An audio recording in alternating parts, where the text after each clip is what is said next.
This week on the podcast, a special bonus episode. Cory Doctorow has a new book out entitled Enshittification, all about the decay of digital platforms. I've been reading Cory for a long time, both at Boing Boing and elsewhere. I'm a big fan of his takes on technology. I thought this conversation was really intriguing, and I think you will also. With no further ado, my conversation with technology author Cory Doctorow.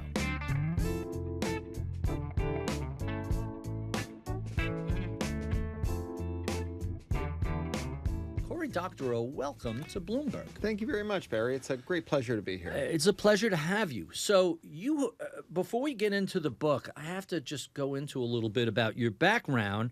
I think of you as a writer first, but you have such a multifaceted career. How do you describe what you do? Well, it's funny. Before I became a British citizen, when I was living in London, every time I landed, I had to fill in a landing card with my occupation. It just had this little, 3/4-inch blank. And I would eventually just write in writer. Mm-hmm. But, trying to explain to my grandmother when she was alive what I did for a living was always challenging. I'm a writer. I'm an activist. I've worked for the Electronic Frontier Foundation for nearly a quarter of a century now. It's a digital rights group that tries to make sure that your human rights apply online and offline. And these days that the internet isn't taking away your human rights offline. I write science fiction novels. I've written a couple of dozen of those, won a bunch of awards, had New York Times bestsellers, and I'm a blogger. As you say, I edited Boing Boing for 19 years, and these days I have my own blog, pluralistic.net, and I write about tech policy, culture, science fiction, all kinds of stuff. So let's start with tech culture and EFF. What was the first issue that got you interested in exploring digital rights and just protecting user rights on the internet? Well, like a lot of EFF supporters, I got started reading about the stuff EFF was doing long before I got involved with them. So, one of the big cases that we got involved with very early on was something called Bernstein. Mm-hmm. So the NSA had classed encryption as a munition. And they said that civilians should not be able to access working encryption. They had a kind of weak form of encryption they called DES 50. It was the defense encryption standard with 50 bits of key. And they said DES 50 is good enough for anyone. The mafia won't break it. Our foreign adversaries won't break it. But, the NSA can break it if they need to. And we tried all kinds of things to say this was a bad idea. One of our founders, John Gilmore, actually built a computer called Deep Crack that could brute force all of DES 50 in 2.5 hours. It cost $250,000, and it's actually in my office now because John got tired of having it in his garage, and no one cared. But then we went to court representing a cryptographer, grad student at Berkeley called Daniel J. Bernstein, who had made an encryption program that was stronger than DES 50, that was as strong as modern encryption. These days, when you take your distraction rectangle out of your pocket and click it, in the instant it takes for that file to land on the mass storage, it's encrypted so well that if every hydrogen atom in the universe were a computer and it did nothing until the end of the universe but try and guess the key, you would run out of universe before you ran out of keys. So he makes a working encryption. It's kind of miraculous modern thing, the thing that protects your bank transactions and the firmware updates for your anti-lock brakes and your pacemaker and all that other stuff that we want to keep secret and secure. And we argued that he had a First Amendment right to publish his source code. That source code was a form of expressive speech under the First Amendment. We won in the district. We won at the appellate division in the Ninth Circuit. The NSA didn't want to take their chances with the Supreme Court. And ever since then, code has been speech, and we have had the tools to have secure communications. So I recall you being very involved with digital rights management and Napster and Grokster and what was the video version of that? There was the broadcast flag. Right. Yeah. That's when I first realized, he's more than just a curator. He's really very much an activist. You started writing about surveillance and monopolies and information asymmetries. I don't know, is it 20, 25 years ago? Tell us a little bit about that.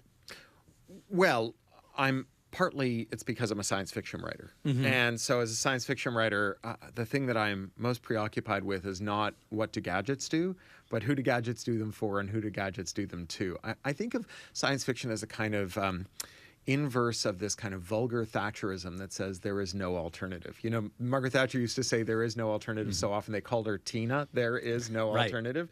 And what she meant was like, stop trying to think of an alternative, right? And you know, when you are a technologist, and that's my background, I was a software developer, and when you have that kind of science fiction imagination, you look at the things that you're using, you're thinking, why do we have to take the bad with the good, right? Why is the product designer here delivering me a pre-feast menu that's full of a bunch of stuff that no one would ever want to eat, instead of just the a la carte that has the things that I want? And so I started to wonder why we couldn't, you know, seize the means of computation, take the things that we were using and, you know, make them work for us, not for someone else. They sell you a printer that only takes generic or third-party ink. You modify the printer so it takes generic ink. They sell you a phone that only uses their app store. You modify it so it uses anyone's apps. They put you on the web and they start spying on you. Well, you put in a privacy blocker. You know, more than half of all internet users have installed an ad blocker. It's the largest consumer boycott in history. Wow. And it means that whenever a product manager sits down to think about like how invasive and obnoxious should our ads be, they kind of have to contend with this possibility that users will take it upon themselves to correct the situation, to make a counter offer, right? My offer is, I'm going to show you this web page, but I'm going to spy on you and bombard you with ads. Your counter offer might be, how about no, right? And so, you know, that's dangerous, because if like making your ads 20% more obnoxious makes 40% of your users put in an ad blocker, you don't get money from them anymore. And no one ever goes back to the search engine and types, how do I start seeing ads again? So that's a permanent thing. And, you know, one of the big changes, and one of the things that I've tracked over this quarter century, is the rise of IP rules that prohibit that kind of modification. So the biggest one being something called anti-circumvention law, which is law that just says you can't modify something that's designed not to be modified. In other words, if the programmer, despite the fact that you paid for it and you own it. It's yours. You want to do something legal with it. So if the programmer basically, when they're writing the code, does the equivalent of drawing a chalk dotted line around some of the code and says, like, don't look in here or change this, under laws like the Digital Millennium Copyright Act of 1998, it becomes a felony to change it, even for a lawful purpose. And so, you know, an app, it's just the web, but it has these technical protection measures that make reverse engineering illegal. So an app is just a website, you know, skinned in the right IP to make it a felony to defend your privacy when you use it. This is why, you know, bosses are so horny to make you use their apps and not their websites, right? Right. So it's interesting because you lived in Europe and in particular in London for so long. It seems like the Europeans have a much more user-friendly perspective on privacy rights and digital rights. How far away is the United States from, if not the platonic ideal, just the way Europe does it? Or am I giving them too much credit? Well, look, I don't think it's necessarily because the Europeans are better at regulation than the Americans. I think it has a lot to do with the fact that the companies that abuse us on the internet are not called Nokia, Olivetti, Ericsson, Deutsche Telekom, right? It's a lot easier to get the political space to do evidence-based policy when your economy isn't so focused and controlled by a small number of very dominant firms. That's just the realpolitik here. I think, though, that something is changing in Europe, and it has changed over the last few years, and it's about to accelerate quite a lot, I believe. So for a long time, the European approach to tech was to try and make them behave themselves, right? So, you know, Mark Zuckerberg has a platform with a lot of abuse and hate speech and harassment. They say, Mark Zuckerberg, you have to prevent that, right? And what they're saying to him is, the problem isn't that you have the power. The problem is how you wield the power. We would like you to wield your power more responsibly. And in fact, if you need more power to do that, right? Because if you're going to stamp out harassment on a platform, you have to know what every user is doing and have the power to stop them. So even if you need to arrogate more power to yourself over your users, that's okay. Just use the power in the way that we want. It's kind of a constitutional monarchy, right? He is the absolute ruler, but he you know, suffers himself to be draped in like gilded chains held by his courtiers, right? In the last few years, the European Union has started to regulate as though the problem was the power itself. Not that Mark Zuckerberg was bad at being the social media czar for 4 billion people unelected with an office for life, but rather that office shouldn't exist. And so they've started to impose things like interoperability requirements that make it so that if you leave a social media platform, when you get somewhere else, Blue Sky, Mastodon, something that doesn't exist, because why would you capitalize something when everyone's locked into Facebook or Twitter? When you get there, you should be able to see the messages posted by the people you left behind. You should be able to have discourse with them, be part of those communities. In the same way that, like, when you switch from, Vodafone to T-Mobile, you do some administrative work, and a few seconds later, your phone number cuts over. No one doesn't seem to work that way. You used to be able to drag either the people you were following or your own followers from Twitter to Blue Sky. Those AIs got they made it a lot harder. So it wasn't that you could drag them over, but you could find them, right? And this was all cutting off this is what Musk did when he cut off the API, is he made it much harder to build those migration tools. And so, the EU is like focusing on those migration tools, and they're about to become a lot more focused because of Trump's foreign policy.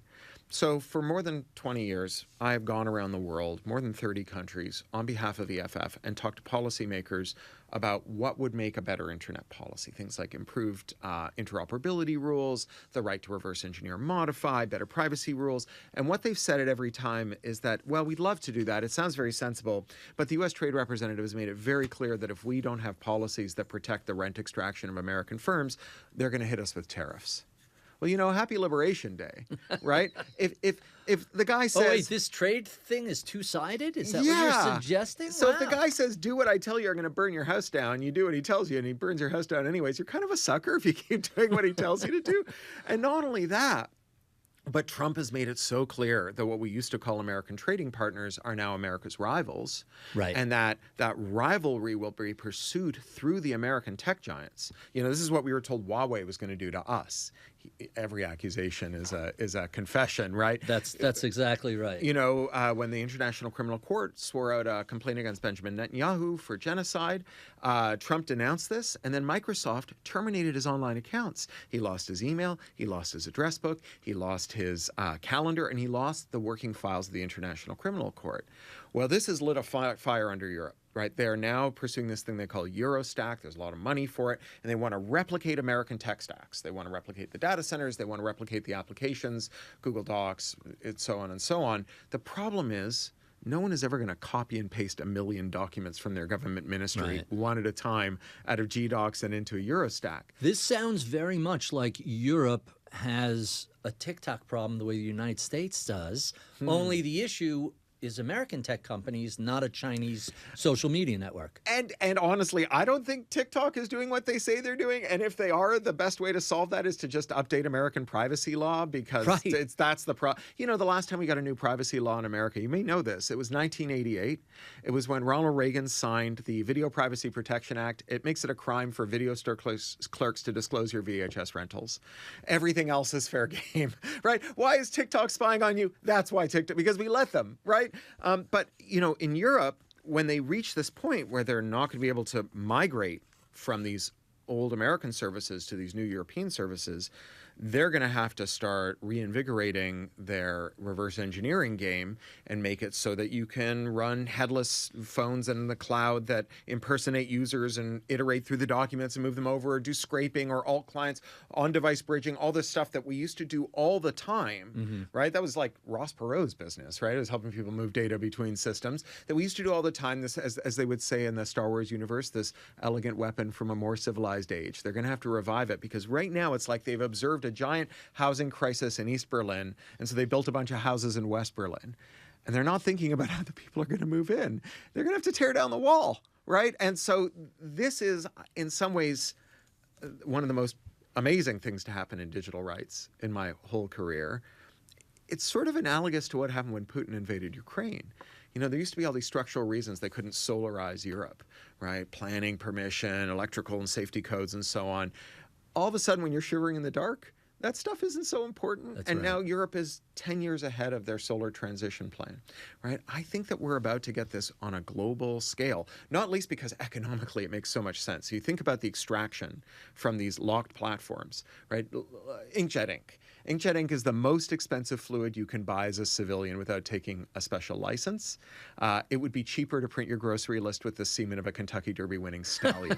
That's unbelievable. And the only reason we don't have generic ink in our printers is because it's against the law to make modifications to printer firmware so it doesn't check for generic ink. But you can buy, or at They least just you don't work use- reliably, right? And the printer companies push non-consensual updates to your printer that shuts this down. And they've done all kinds of sleazy things, like HP pushed an update in March that was a security update that was like a Manchurian candidate, a sleeper agent. It sat there until September, didn't do anything, waited for all the parents to go to Costco and buy back-to-school kits of generic ink, and then it detonated, and all that ink was useless, right? So they're trying to like send a message to America's parents: don't buy generic ink ever. You never know when it's going to stop working. They were like maximizing the pain here. Unbelievable, absolutely unbelievable.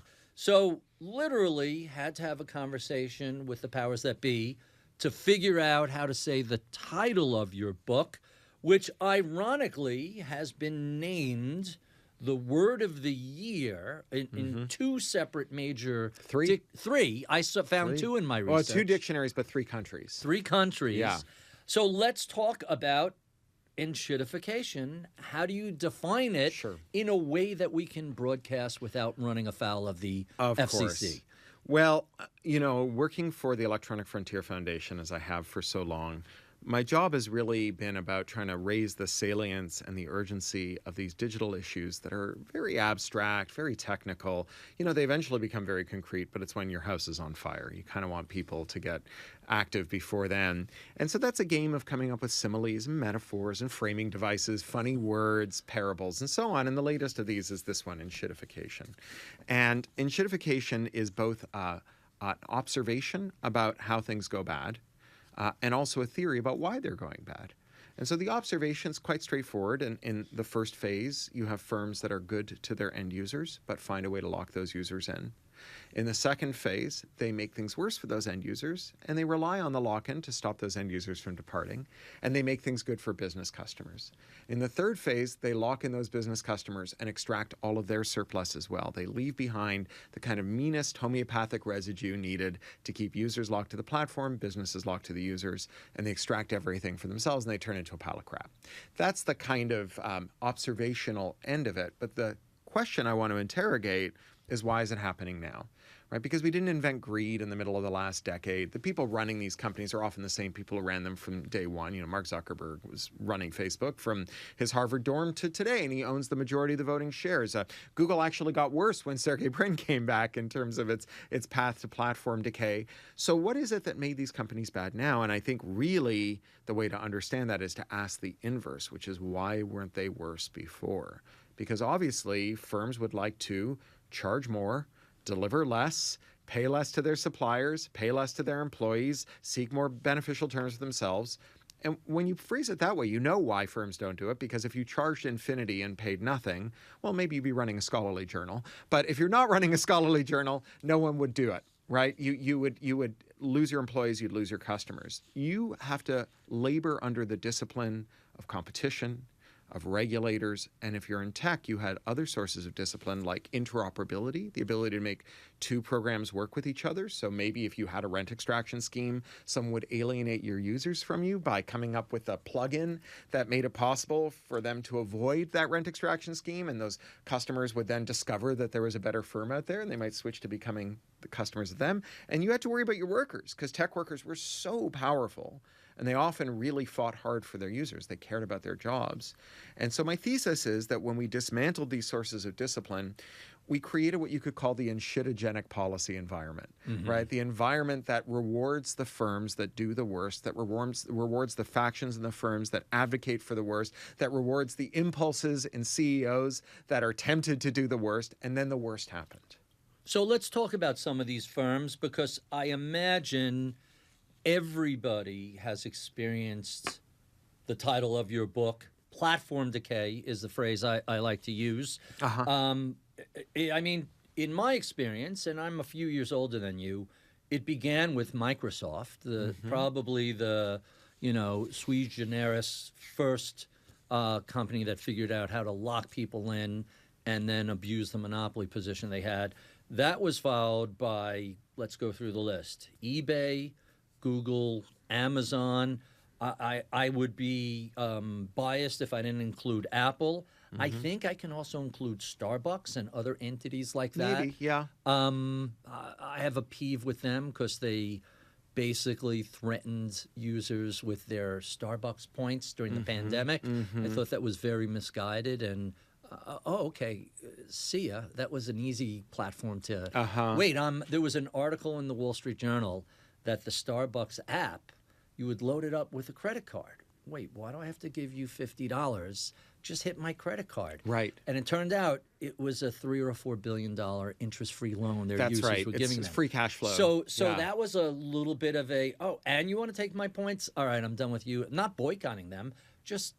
They just kind of fell off my first choice. But I'm curious. They overcook their beans too. Right. Well, if you like strong coffee and don't mind a little bit of bitterness. Sure. For sure. But I'm curious, what were your experiences that led to the book? What was the first platforms that you watched decay?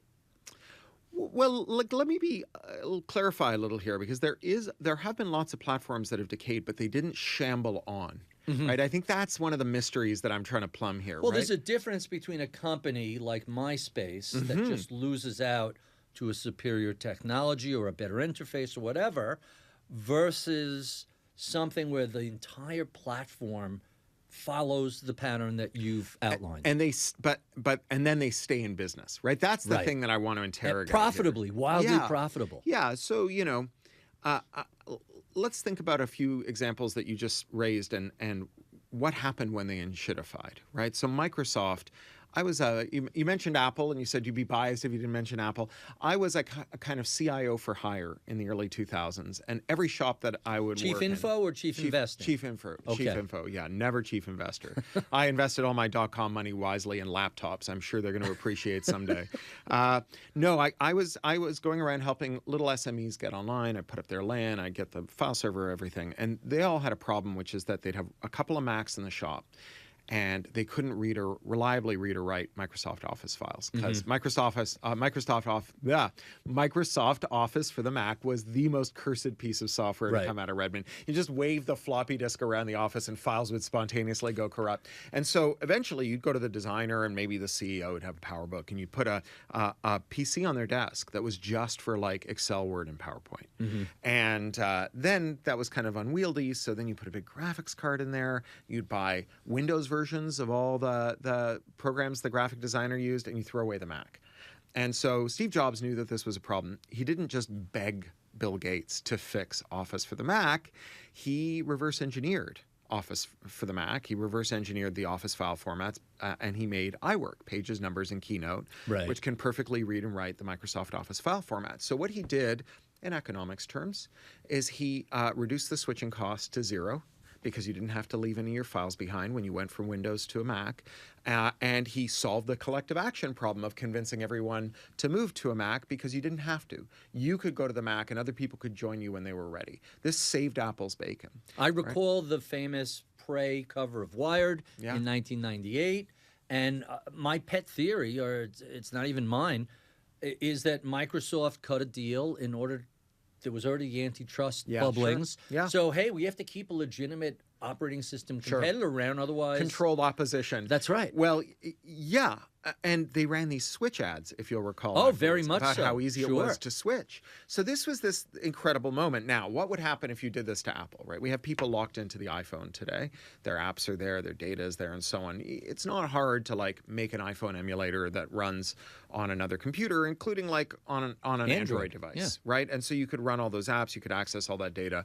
If you did that to Apple today, if you did unto Apple as Apple had done unto Microsoft, first they'd hit you with Section 1201 of the Digital Millennium Copyright Act for circumvention. That's a $500,000 fine and a 5-year prison sentence for a first offense. Then they would call you a tortious interferer with their contract for violating their terms of service, and they might hit you with criminal terms of service violation under the Computer Fraud and Abuse Act. They would call you a copyright violator, they call you a trademark violator, a patent violator. Maybe if you hired some ex-employees, they'd say that you're going after their trade secrets, and maybe there are ex-employees non-disclosures. They would basically nuke you till you glowed, right? And so it's true, platforms went bad all through history, but they had counter maneuvers. You know, it wasn't just that MySpace was outcompeted by Facebook. It was that when Facebook was trying to lure users over from MySpace, it gave them a bot. And you gave that bot your login and password, and it would go to MySpace several times a day. It would grab everything in your MySpace feed and put it in your Facebook feed so you could reply to it, and it would push it back out again. So again, you didn't have to choose between the people that you loved on MySpace and the superior application that was Facebook, because Facebook's pitch at the time was, don't use MySpace, it's owned by an evil billionaire. No one wants to use social media owned by an evil billionaire. Plus, did you know they spy on you? We're never going to spy on you at Facebook, right? But, you know, no one is going to just smugly read the superior terms of service while they wait for their dumb friends to join them on Facebook. They're going to be where their friends are. So they just solved that problem for them. Now, in the book, I tell the story of an app called OG App. It was created last year by a couple of teenagers. They just reverse engineered Instagram. And so you would give the app your Instagram login and password. It would go to Instagram, pretend to be you. It would grab everything in the queue waiting to be shown to you, and it would throw away the ads. It would throw away the recommendations. It would throw away the boosted content. It would throw away everything that had been like surfaced from 3 months ago because it was getting clickbait. And it would just show you the things that the people you followed had posted in reverse chronological order. It was the OG app. It's right? what Facebook did to MySpace. Entirely. They're doing to a Facebook-owned property. And so within 24 hours, it was in the top 10 on both app stores. Wow. And then that night, Apple and Google shut it down at Meta's request. No kidding. Because now we have these choke points, and it turns out that there is honor among thieves, right? They will all defend to the death one another's ability to structure whole markets and decide which products can reach audiences, how profitable those products can be, what they can charge, whether or not you can even use them, right? All of those things are now being privately regulated by entities that are not winning their markets alone, but rather are enlisting the state to win their markets. So people have different views about how much industrial policy we should have and so on. But nobody, I think, that I know of is like, we should have industrial policy, but the way that it should work is that the government should find some monopolists, pay no attention to what they're doing, except when the monopolists get angry, and then destroy anyone they're angry at. That is like the weirdest form of industrial policy I've ever heard of. And that seems to be the sort of policy we have. Let's talk a little bit about the crapification of Amazon. Sure. Which the great reveal to me was during the pandemic, when they would frequently run out of stuff, and then sometimes it would be at Walmart, sometimes it would be at Target, sometimes it would be on Instacart. And the shock of the pandemic to me was, these guys have been, I've had an Amazon account since I got a gift from a college roommate. I want to say it was 98, something like that. So a long time. The same with eBay. And suddenly you discovered that Amazon wasn't the low-cost provider. And then the free overnight shipping, it's like, hey, your shipping day is Wednesday. We'll send it to you on Wednesday, or we'll give it to you tomorrow for $3.99. Wait, this isn't next day shipping or even 2-day shipping. And then the last insult was the advertisement. I was searching, you know, the little lithium batteries for key fob for car? Sure. Like, they're very specific. Duracell 5374. And you put that in the search bar, and the first thing that pops up, it's a Duracell. You click it, you send it, you open up the package. Wait, this isn't a 5374. What? Right. Why are you? I'm advertising for this exact size, voltage, whatever. Why on earth would you show me something else?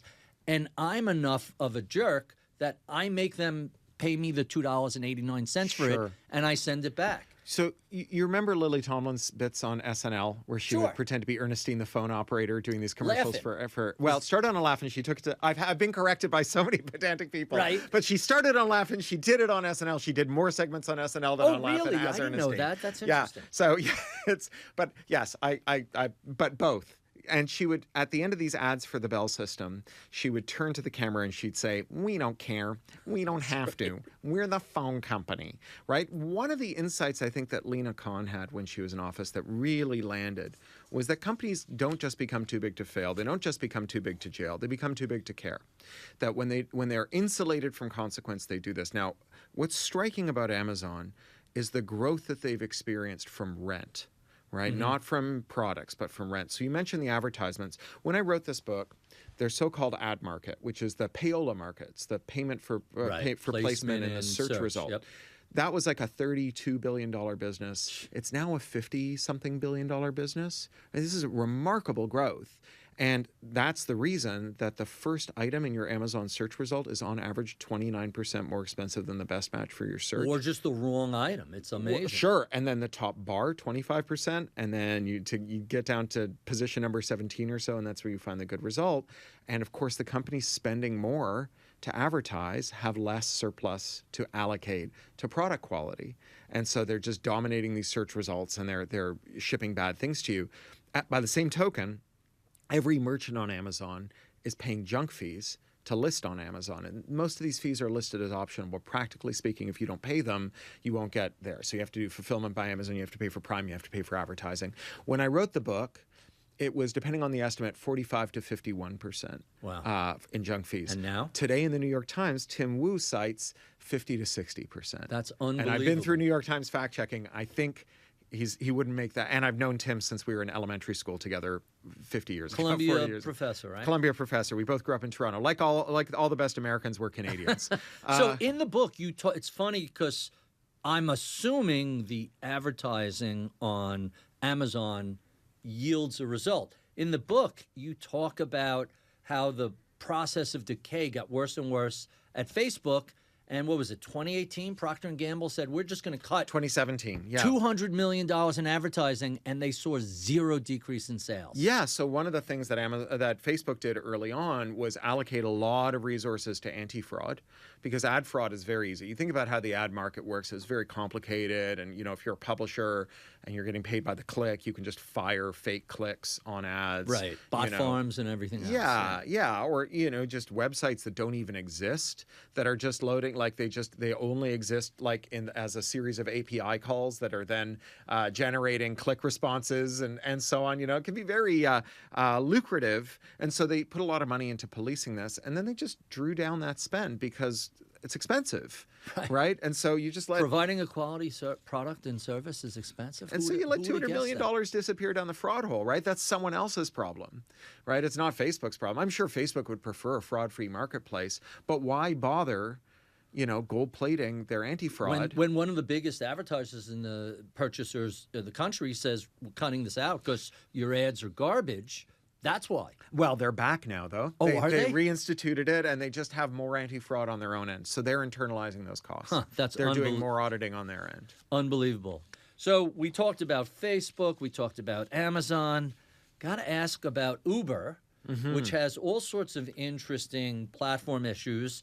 The big one was when the VCs first realized, hey, we have to stop subsidizing these millennials and allow the prices to float freely. The one I've noticed over the past year or two is there's time as it exists in the universe, and then there's time on the Uber app waiting for a car that seems to have no correlation to the actual time.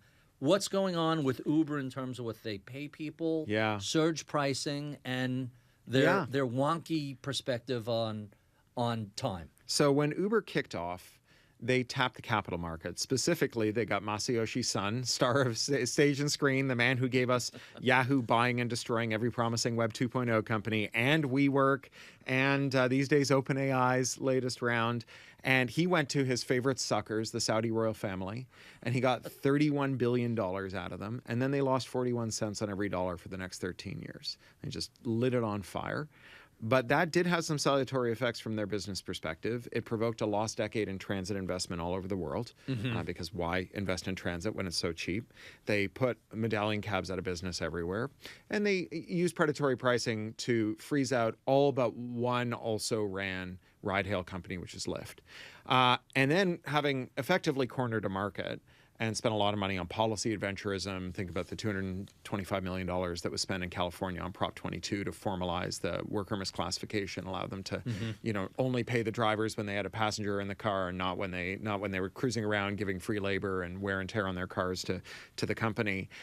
They were able to raise prices, and they were able to lower wages. And to do both, they tap both private data and algorithmic fluidity. So the labor lawyer, Veena Dubal, coined this term algorithmic wage discrimination. It's when two workers are offered a different wage based on the algorithm's estimation of their desperation. And so in the case of Uber, the way that this works is if you take a lowball offer, and when you get an offer as an Uber driver, you have just a few seconds to say yes or no. And you got to figure out like mileage, minutes, and so on. If you take that offer and it's lower than your historic rate, then that becomes a new ceiling. And they start to nudge you down lower and lower. Really? And That's unbelievable. Yeah. So drivers, they bucket themselves into pickers and ants. And the pickers are picky and the ants take everything. And ants have their wages go down and down and down. And the idea is to turn every picker into an ant. Because an ant is subsidizing the company, right? They're just driving around and around. They're on the road, no matter how garbage the fares are. It's great for the company. And of course, if you can take a lowball offer and you can find a passenger who will take a price gouging offer, then the difference is the companies to suck up. And so we, on the passenger side, we have our own version of this where they are doing all kinds of calculations in the back end to calculate how desperate we are to take the ride. Now, it used to be that they had this whole thing about, oh, we're going to match supply with demand using price signals. We'll have surge pricing. When everyone gets out of a Dodgers game, we'll crank up the price, and that'll drive drivers out. That's not what they do anymore, right? They do have surge pricing. They just keep the surge, right? Unless the drivers won't take it. Now, again, if it were lawful to do reverse engineering modification, you could imagine drivers doing what they're already doing in other countries. Like in Indonesia, gig riders, because they don't drive cars, they ride motorbikes there, and those are the taxis and delivery vehicles and so on. Those gig riders, they started these little clubhouses because you need somewhere to pee and to have a cup of tea and work on your bike. And those clubhouses turned into co-ops, and the co-ops started commissioning software. And they commissioned software to modify their dispatch apps. And it started pretty modest. It started with the well-understood tendency of graphic designers to torment the rest of us by making all their type 8-point gray type on white. Right. And all the older riders are like, I cannot see my goddamn phone and I'm in traffic. Make the type bigger and black. But these days, it's stuff like an app that allows all the riders to say, none of us will take a ride that's a lowball offer. So automatically calculate the mileage and the per minute when you get the offer over the air and just turn it down automatically so that you can force the algorithm to force the wage up, right? Amazing. Drivers here can't do that, not because it's technically impossible, but because it's unlawful. Why would that be unlawful? It's like a union. Because you're bypassing the technical protections in the app, and under Section 12.1 of the Digital Millennium Copyright Act, that's illegal, even if you're doing so for a lawful purpose. So the mere presence of what's called an effective means of access control in the statute creates a zone where you cannot enter, irrespective of the legitimacy of the reason for your entry. That's unbelievable. You would think they could create a very simple client app where the server is the one that's doing all that. It's not, and just do the calculation and say no. Yeah, but scraping the number, right, when it comes in is illegal. You're not even scraping it. You're seeing it. You don't have to go to their site and scrape it. No, but it's on your device. It. But on your device. Right. They're blocking other apps, but they're blocking other apps from reading seeing what one app by design, one app can't see what the other app is doing. Really? Which is good. You kind of want that, right? Okay. You don't want like the malware in your browser seeing your private messages. Sure. Right? That's fair. But you as the owner of the device could certainly say, well, I give permission for this. Right. That's right. But for someone to write the app that bypasses that control, even with permission from the owner, is unlawful, because that control itself has its own zone of protection that is not in the control of the owner of the device. It's in control of the author of the software. I'll give you a quick example. That's unbelievable. All the audiobooks on Audible are sold with these technical protection measures. DRM and everything else. They only play on Amazon's approved apps. They're 90% of the market. That means every time I sell you an audiobook, I create a switching cost for you. Right. That's and so if Amazon screws me and I leave, I have to guess whether you're willing to throw away all your audiobooks to follow me. No. Well, I mean, how many people listen to the same audiobook twice? Lots of people have big libraries. Yeah. Lots of people have big libraries. So here's the thing. If I give you a tool to move your audiobook library from one app to another, the author of the book, and in this case, I read the book aloud myself in a studio. I financed the production. I paid the director. I paid the engineer. This is my copyright from top to bottom. This is mine. You're not allowed to do that. Not only do I commit a crime, but I commit a more serious crime than you would if you pirated the audiobook, I face a worse sentence than if you shoplifted the audiobook on CD at a truck stop.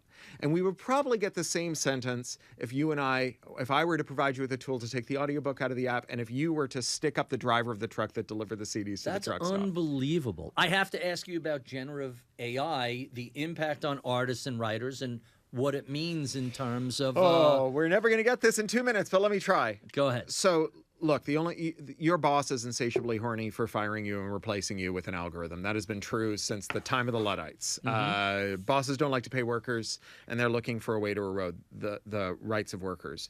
If we were to give to creative workers a new right to control AI training, those workers would still have to sell their labor into a market of 5 publishers, 4 studios, 3 labels, 2 companies that control all the apps, and 1 ebook audiobook company. And those companies would change their terms of contract to non-negotiably acquire that training right. They would license our data to the AI companies, and then they would buy back the resulting algorithm and try and put us out of business. However, we do have some remedies to us. So the first important one is that the U.S. Copyright Office has said correctly that copyright is only for works of human creativity. So anything out by a bot, excuse my language, is not eligible for a copyright. And the only thing our bosses hate more than paying us is having people take the stuff we make for them and using it without paying them, without their permission. So that's the first thing. And the second thing is what the Writers Guild taught us, which is that you can't solve AI with a copyright, but you can solve it with a union that has the right for sectoral bargaining, right, to bargain with all the studios. And if creative workers are going to advocate for a new law, let's not make it a law that our bosses want, which is a new copyright law. Let's make it a law that our bosses hate, which is a sectoral bargaining right for all creative workers to bargain with all employers in their sector, because that actually worked. That was my conversation with Cory Doctorow, author of the new book, Enshittification. If you enjoy this conversation, well, be sure and check out any of our previous 600 we've done over the prior 12 years. You can find those at iTunes, Spotify, YouTube, Bloomberg, wherever you get your favorite podcasts. I would be remiss if I didn't thank our crack staff who helps us put these conversations together each week. Alexis Noriega is my video producer. Sean Russo is my researcher.